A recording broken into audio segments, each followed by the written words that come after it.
Yep. All right, I'm Christina. It's nice to see you all today. Most of you probably don't know me. I'm a new therapist here at M3. I just want to know, I've heard from Allison, but has anyone else taken Raul's course that he did for 4 weeks on the low back? No, just Allison. Okay. Just wanted to know that. So we've done this course before. We did a 4-week series on the low back and hip that Raul did. So this is a repetition of that for those who weren't quite ready to advance to the second course that he's now doing. But also we're going to add in a few new things as well for those who have taken it already. So let's go ahead and get started. First of all, does anyone having any specific pain that they want to mention? I've heard sciatica. Anyone else having any low back or hip pain specifically?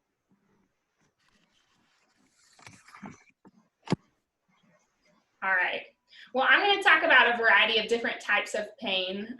So we'll go ahead and get started. And I'm going to mute everybody just so that the sound isn't interrupted. I'll take questions at the end.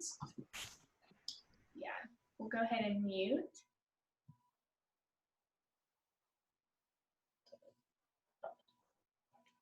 Hello. We're just about to get started. You're right on time.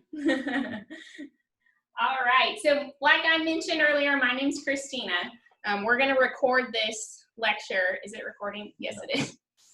Yes, it is. Okay, we're going to record this and send that out to you by email as well for your reference, because I may go a little quickly. It'll be about 25 to 30 minutes today.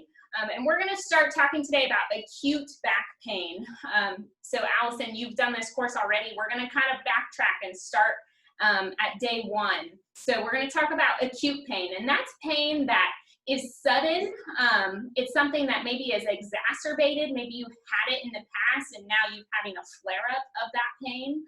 Maybe you went for an extra walk this weekend for Memorial Day and you're having some increased pain, and so we call that acute pain. That's pain that is new, relatively new, and sudden. It's pain that can cause sharp sensations down the leg. Oftentimes we call that sciatica, which is an inflamed nerve that refers pain all the way down the leg. So we'll be talking a little bit about that today. There are some different things that cause low back pain that I just want to kind of cover right off the bat in case anyone is having any of these symptoms. I want you all to listen to your bodies today as you perform these exercises.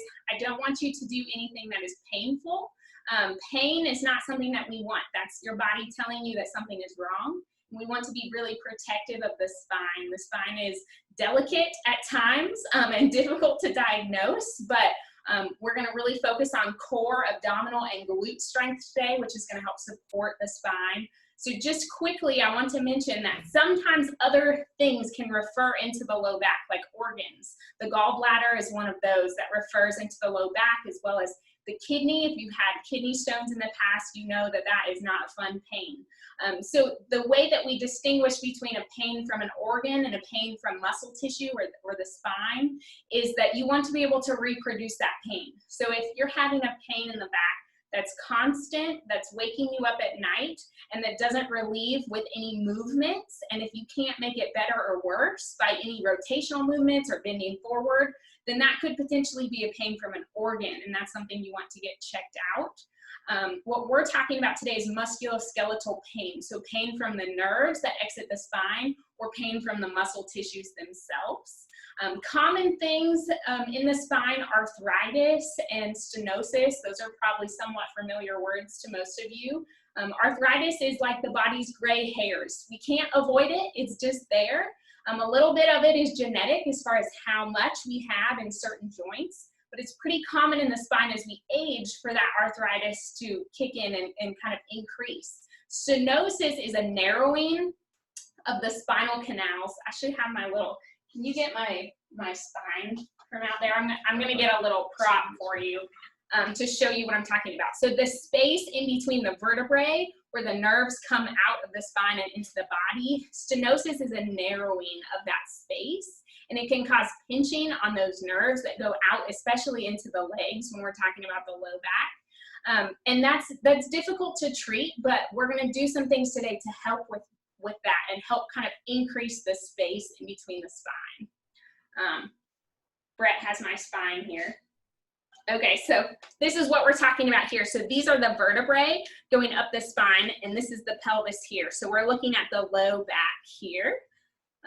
So the space in between, you see where my finger is, I can kind of put my finger there. This is normal spacing, and what happens with age is that those spaces kind of compress. They get smaller, there's not as much going on there, and the discs that are in between provide cushion between each vertebrae to help relieve the nerves when we walk and stand and have gravity pushing on our spine. And as we age, those discs kind of shrink as well, and it can cause some increased stress on these nerves. These are the little nerves that are coming out of the spine. So those are just some common things that we see in the spine and that we're looking for when we treat. So today we're really going to focus on how do you support the spine with movement when sitting, standing, and walking, and how do you relieve pain if you're getting any pain in the low back and down the legs. So we're going to start today with some really simple abdominal core work, and Brett's going to be my assistant. Here he comes. All right, so I'm going to get Brett to lay down on my treatment table here. And if you want, go ahead and lay down if you've got a yoga mat or a couch or bed or something that you can lay down on. I want you to lay down just like this. I'll give you a minute to get into position here. Great. So Brett has his knees bent. This is the position I want you in as well. It's going to flex your spine. So that means it's going to provide a little bit of a forward motion of the spine. And that usually feels better. People with low back pain tend to not like extension, this position here. They prefer more flex positions or neutral positions. And so bending up the knees gives him a nice neutral position. So we're going to do all of our exercises today in this neutral position here. So the first exercise is called diaphragmatic breathing. That's a big term. You don't really need to know the name of it. Just think of it as a breathing exercise. So what Brett is going to do here is he's going to put his hand on his belly button. Yep. So I want you to do that as well. And what Brett is going to do is take a deep breath in. As he breathes in, you'll see his hand rise. As he breathes out, his hand will depress. So as you breathe in, your abdomen is filling with air. As you breathe out and exhale, that air is expelling out through your lungs. And that's going to start to contract our deep abdominal muscles, which is what we're going to work on today. So let's do 10 of these. Nice deep breaths in and out. And what you also want to see here is Brett's hand on his chest is not moving. Only the hand on his abdomen is moving. That's really important. With weak abdominal muscles, oftentimes we use accessory muscles for breathing, which are muscles in our neck and chest, and we don't want that. We want our abdominal muscles to do the work that they're supposed to do. How many of these have you done, Brett? 5. All right, 5 more of these. Nice and easy, in and out. And you should feel your hand rising as you breathe in and sinking down as you breathe out. Couple more of these. So this is really important. You want to have this down before we move on. One more of these. Very good. Okay, now what Brett is going to do is he's going to take a deep breath in and he's going to breathe out. And as he breathes out, his belly button is going to sink down into his spine, almost like it's making a scoop, like an ice cream scoop. He's going to hold that scooped position and breathe out and in nice and easy. Okay, so let's try that. I want you to take a deep breath in and out. Scoop that belly button in towards the spine, hold that position, and take 5 easy breaths in and out. So when you're holding that position with the belly button scooped in, you won't have that excursion that we had with the diaphragmatic breathing. And that's perfectly fine because what we're doing is we're contracting those deep abdominal muscles as we breathe normally. And the point of this is that when you're sitting and standing and walking throughout your day, You want to be able to contract your core muscles to support your spine while breathing, because we need to breathe, right, as we're doing everything. So this is a little bit of a brain exercise too. So go ahead and relax, Brett.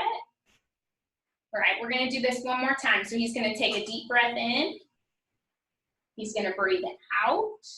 As he breathes out, his belly button is scooping down and in towards his spine. You should feel the back flattening on the floor. And you're gonna hold that contraction tight as you take 5 normal breaths in and out. And you should be able to keep that belly button down and in as you breathe normally.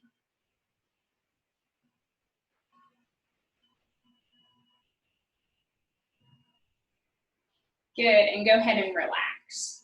So it's difficult with this platform we're using for me to tell if you're getting the right abdominal contraction. So one thing you can do as you practice this at home is you can put your fingers, I usually take 2 fingers, and I put them right above my pelvic bone. So he's gonna take his 2 fingers, he's gonna put them right there. When you're relaxed, those fingers should sink in pretty easy into your tissue, and there's no muscle contraction there. As he scoops his belly button down and in, go ahead and pull that belly button down and in, he feels it tighten. So you should feel it get hard too, right there, right above your pelvis. If you're not feeling it, keep practicing this on your own at home. This is really important to get before we progress the exercises, okay?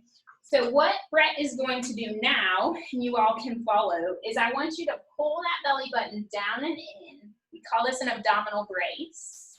You're gonna get that abdominal brace, hold it nice and tight, and now we're gonna practice some movement with the legs. So Brett's gonna bring one leg up to 90 degrees and back down, and then he'll alternate and bring the other leg up and back down.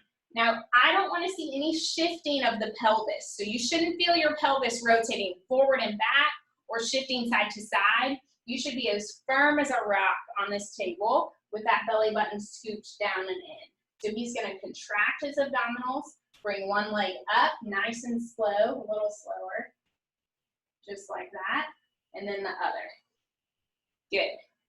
So you should be breathing normally through this exercise, taking normal breaths, a little slower.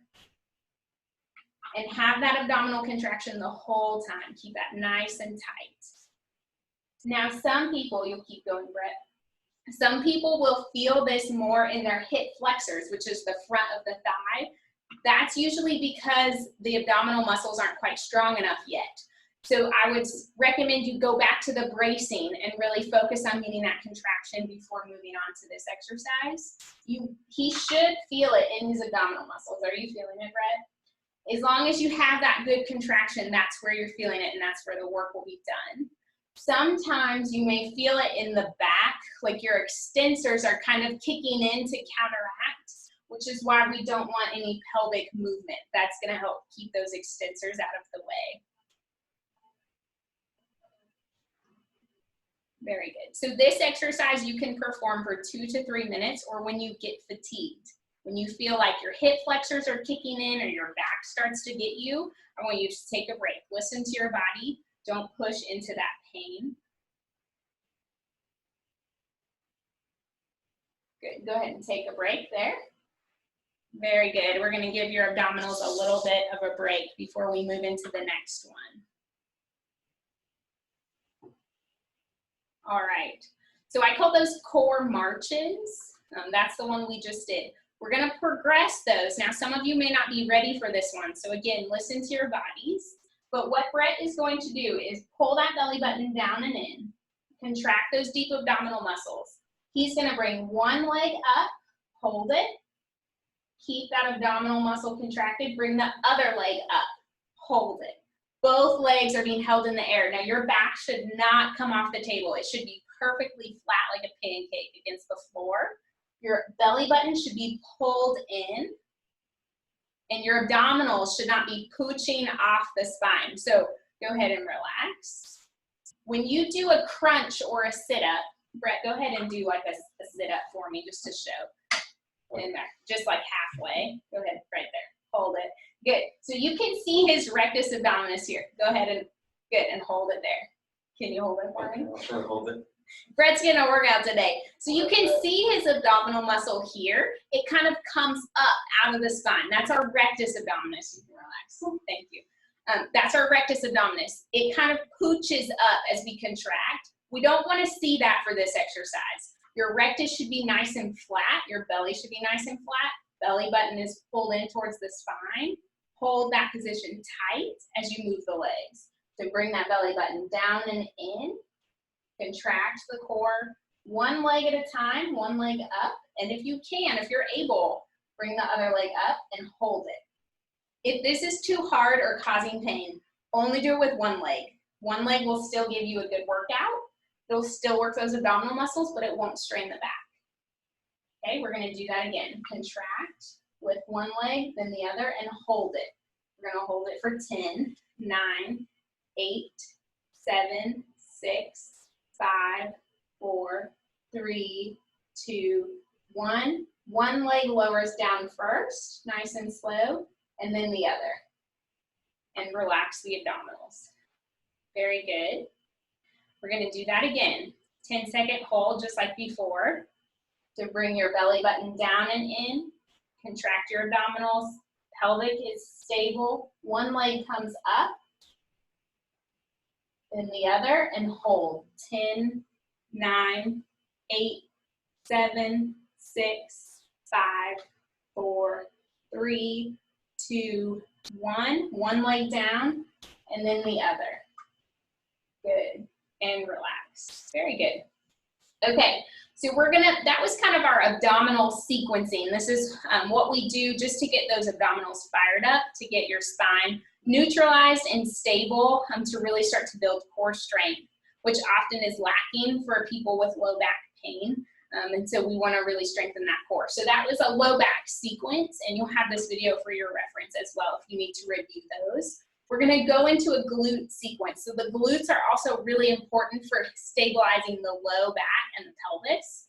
So what Brett is going to do in this same position is he's going to contract his glutes, which tilts his pelvis towards his head. Go ahead and relax. So if you see there, his pelvis is moving. Contract the glutes, and his pelvis moves towards his head. So sometimes this is called a pelvic tilt, but just squeezing your bottom muscles really tight is going to cause that tilt of the pelvis towards the head.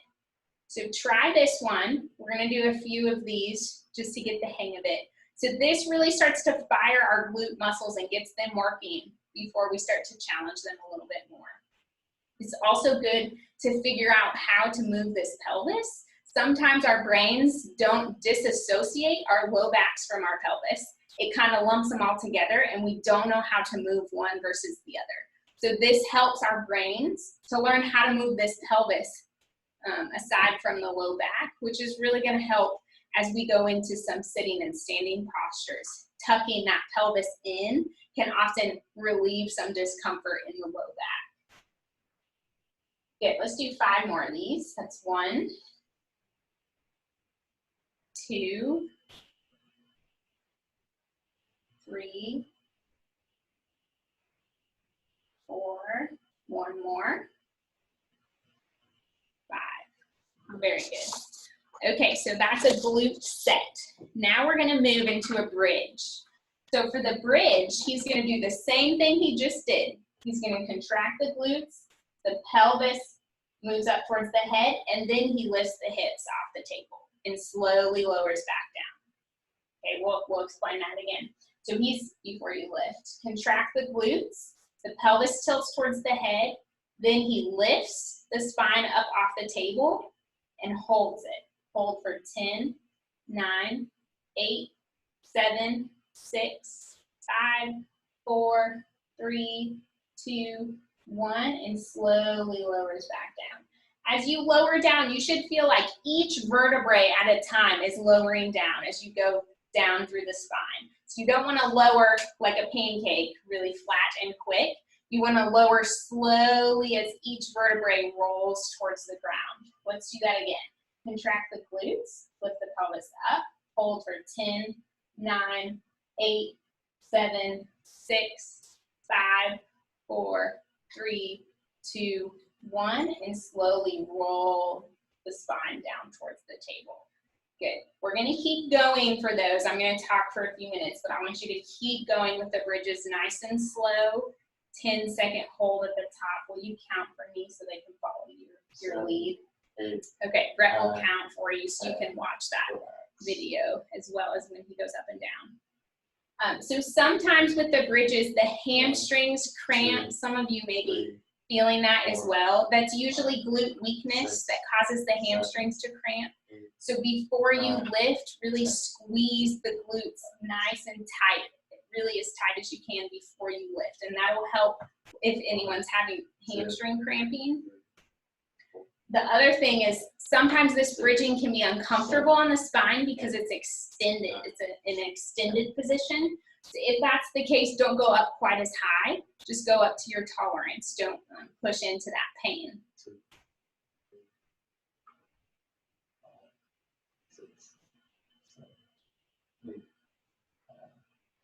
Very good. Keep going. Another thing I want to note is that Brett's weight and his feet are on the heels. So the weight of your body should be on the heels, and then as you contract the glutes, you should be able to feel that pressure with your heels onto the floor.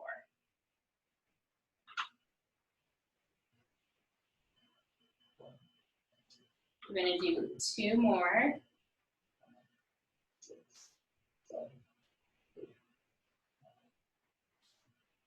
Good. 1 more. For this one, I want you to hold it up there. Go ahead. Good. Hold that bridge up there nice and tight. Now what Brett is going to do, we're going to make this a little more challenging. He's going to march, bringing one knee towards his head and down and switch. One knee towards the head and down. Now you shouldn't feel your pelvis rocking side to side. Your abdominals should be tight, belly button is pulled down and in, glutes are activated, and the pelvis is not rocking side to side. That's what we want to see with this one. Good. Take a break, bring the hips down. So these are really challenging for a lot of people. Anyone who's having any SI joint pain, we're not going to talk a ton about the SI joint today, but that's basically right in the middle of the glute, and it's irritating the most when standing and walking, and oftentimes it's only on one side. Sometimes people with SI joint pain really have a problem with this exercise. As they lift one leg, they feel a lot of pain on the opposite side. If that's you, don't do this one. Stick to the regular bridges. We can discuss SI pain a little bit more in in the following weeks, but for today, don't do this exercise because it'll cause a further inflammation in that joint. So we're going to do this one again. Okay, he's going to bridge up. He's going to march with one knee and back down and alternate, and then the other. And see how level his hips are. He's not rotating or dipping his hips side to side. And his abdominals should be tight for this exercise too. We're going to do about 10 of these. I lost count. 1 more. Good. Hips down. And take a break. Very good. Okay, so that's our glute exercise progression. You start with the glute sets, just the squeezes, and then you tuck the pelvis. You start with the bridges, and when the bridges become too easy, you follow suit with the marching, keeping the pelvis and the low back really stable. Everything we're doing is focusing on how we keep the spine stable as we're moving the arms and legs.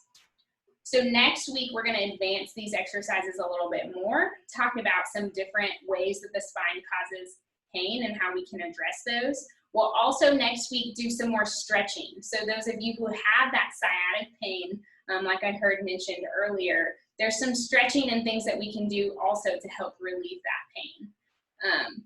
So why don't we, since I have a few minutes, I'm going to show you one stretch today.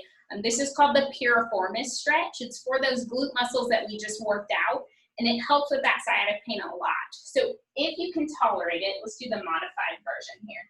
So in this position, he's going to cross one ankle on his opposite knee, and he's going to push his knee out towards me, towards this way. And that should cause him to feel a stretch in his glute on the side of the leg that he crossed. So in this case, Brett's right leg is crossed over onto his knee. So he's feeling the stretch on his right side, right in the glute. That's where you should feel it. Now, if this stretch is not difficult enough, if it's too easy or you're not feeling the best stretch with this, what Brett can do is grab his leg and pull it towards him. So you see his right leg is crossed over, his foot is on his knee, and he's pulling his left leg up towards him into this position. And he should really feel a good stretch into that piriformis muscle. The one thing to note is the sciatic nerve goes right through the piriformis muscle. It pierces it like a needle, piercing that muscle tissue. And when that tissue is tight, it causes pinching on the nerve, and that can shoot pain all the way down the leg. So this is a great stretch for anyone having pain down the leg. So if you can tolerate it, pull that leg up towards you. If that's too much, leave the leg on the table and just push the knee out. As long as you're feeling a good stretch, either way is perfectly fine. So I would do about 30-second stretches, 2 to 3 on each side, especially the side you're having symptoms on. Brett, go ahead and switch to the other leg. We're gonna do the same thing on the other side. So he'll start with just pushing out. Do you feel a stretch there, Brett? Sure. A little bit. And if you don't feel that, go ahead and pull the leg up towards you. This is also called the figure 4 stretch. Sometimes we use that term as well. Yeah, and you should feel that right in the glute area. So again, about 30 seconds, 2 to 3 times on each side. This is one that usually feels really good for my patients who have low back and hip pain. Good, go ahead and relax. So that concludes our exercises and stretches for today. I'm going to unmute everyone here in case anyone has questions. Yes, this was pretty similar to what Raul did in the first one. Are Yes. you going to differ a little bit, or is it going to pretty much be exactly the same? No, I will differ it. I wanted to start kind of where he started today for those who haven't taken his course yet.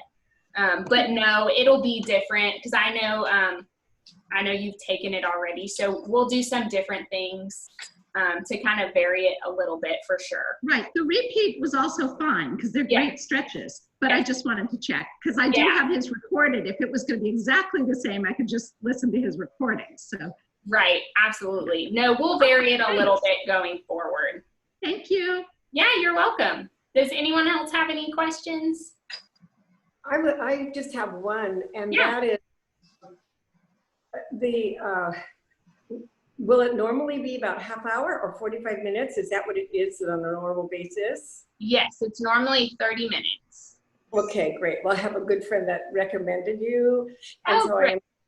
I know that my problems that I have, I'll be able to, lots of checking up to do in June, but I will do everything I can. Good. And learn Good. from it. Good. Yes, I'm so glad you joined us today, Sharon. And if you have any questions and that you think of later on too, feel free to email me.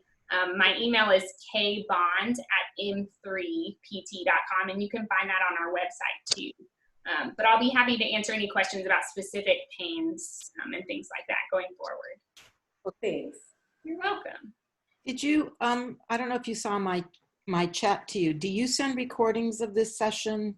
We do. I didn't see your chat, but I see it now. Yes, we do. We'll send recordings out by email.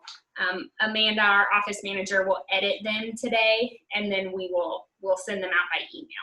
Thank you so much. Very helpful. You're welcome. Anyone else have any questions for me? Just how to get on. How to get on? Oh no, were you having some technical difficulties? Oh no, well, I'm glad it worked for you. You're welcome to call our office too if you've got specific questions. Our office manager has become quite skilled with Zoom these days, so she'll be able to help you as well. I guess I was confused by Evite. Oh yes, Eventbrite. Eventbrite, yeah. Yes, yes. So we use that platform to set up the class, but then it's through Zoom. So it is a little confusing. Yeah. Okay. Well, hopefully the next time it'll let you get on a little faster without so many complications. All right, everyone. Well, thank you so much for joining me today, and feel free to email if you have any questions, and I look forward to seeing you all next week. Thank you. You're welcome.